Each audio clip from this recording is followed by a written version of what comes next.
Guys, welcome back to my channel. So today I'm going to show you guys the process of how I TEXLAX my hair, where I basically relax it and still keep all of this beautiful texture in it. So if you want to see how I do that in my process, stay tuned, watch till the end.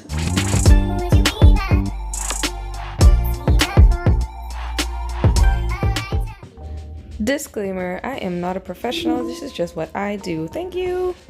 I use gloves, got neutralizing shampoo, my relaxer. I am using the Motions mild relaxer. This is the one shea butter, argan oil, and coconut oil. I'm using olive oil put into my relaxer to sort of slow down the process and even more. Comb and my fingers. Ideally, you want those thin rat tail combs. Get to relaxing.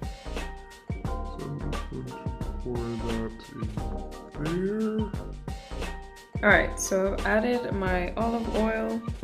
I'm going to just put on my gloves and then mix this bad boy up. I'll get back to you guys when I start the application process.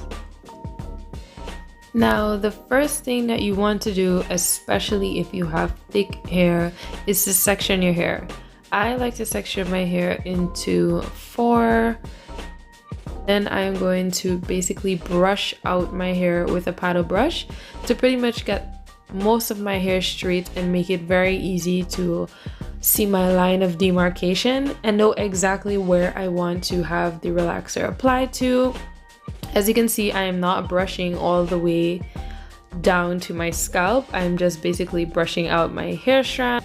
Now I'm just gonna base my hairline and basically just the middle parts and midsection of my hair. I don't have any like grease or petroleum based products, so I'm just using one of my thicker oils. This is a coconut and sweet almond oil from Aunt Jackie's. So I'm just putting that all over my hairline to protect it. Also, I have really sensitive skin, so it's really important that I do that. Now for the application process. So I start at the back. And what I do, I leave all my edges and my hairline for last. So you guys will see that I kind of started applying on the inside at first.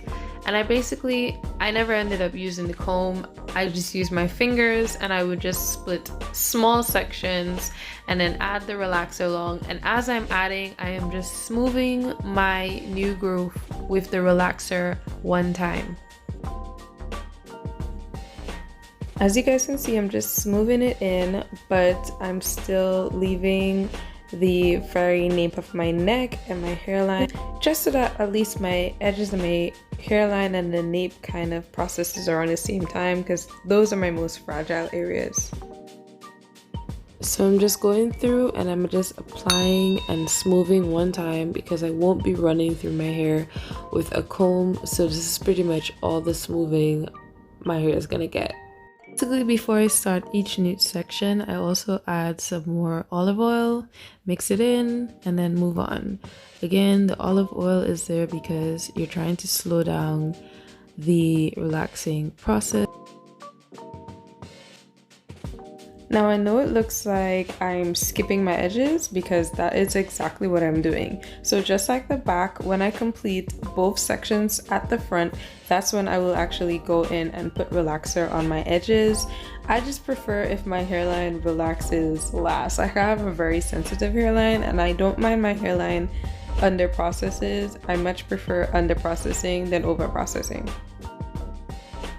In the front hair, you guys can really see how much new growth I have, especially when I smooth in the relaxer. This is really why I love stretching to how long I stretch my hair.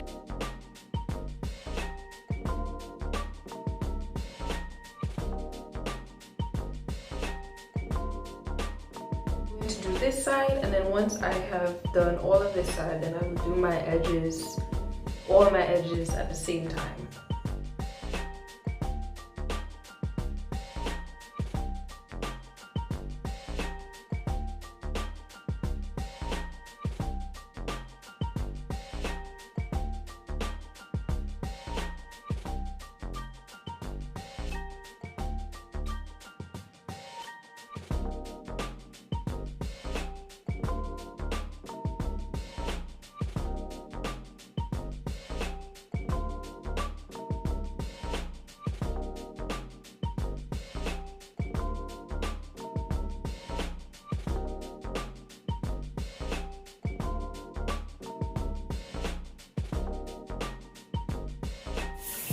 So as you guys can see, I pretty much just smooth the relaxer into my hair. The back has been in for about 15 minutes. I'm gonna start rinsing out from the back. This is what it looks like when I have the relaxer in my hair completely. I'm gonna switch to my sink to rinse out before I hop in the shower. Like, I like to rinse out all the relaxer in the sink so it's not running down on my skin. This neutralizing shampoo burns, so I'm just rinsing it out as much as possible. Funny enough, guys, this was the only time in the entire process I experienced any burning. So I don't know if it was necessarily because of that particular neutralizing shampoo or what, but when I actually had the relaxer in my hair processing, it never burned. Make sure you get all the inside. Don't miss a crack. Like, this has to be a very, very, very thorough shampoo because you want all this to actually come off.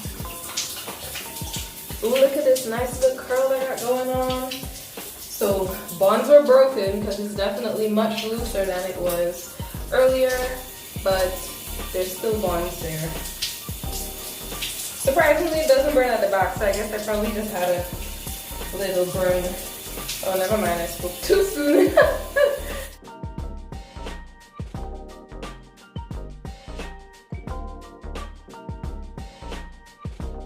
You can see all the texture in my strands from previous TEXLAXing, where you see the curl on the end and you see the texture in the strand. That is what you want.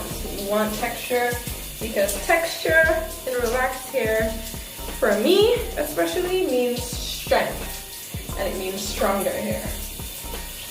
Ooh, a shampoo burn.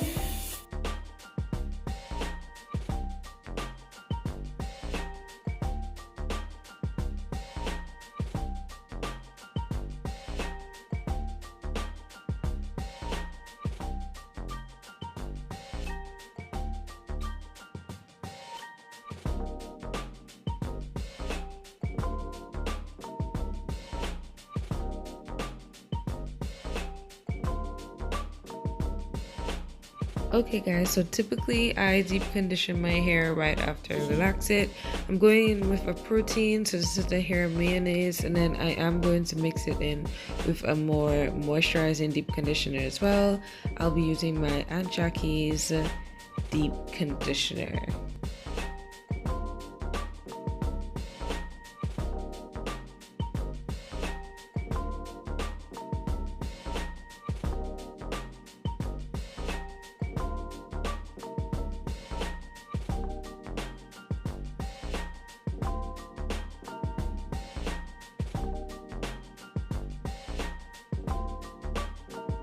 So these are my final results. I just washed the deep conditioner out of my hair. See how much texture is still in my hair, how shiny it is. Look at that. I'm really loving the results. Definitely. And then this is also why I do the front last, because I kind of don't want it to be dead straight. So let's do a quick little length check. Okay, so this is my hair. If it's your first time here on my channel, do click subscribe, click that thumbs up so I know that you guys enjoy, and you know, comment down below, let me know that you guys enjoy this sort of hair video, and I'll definitely be bringing you updates and more in the future. So without further ado, I'm gonna now t-shirt dry my hair, and I'll catch you guys in my next video.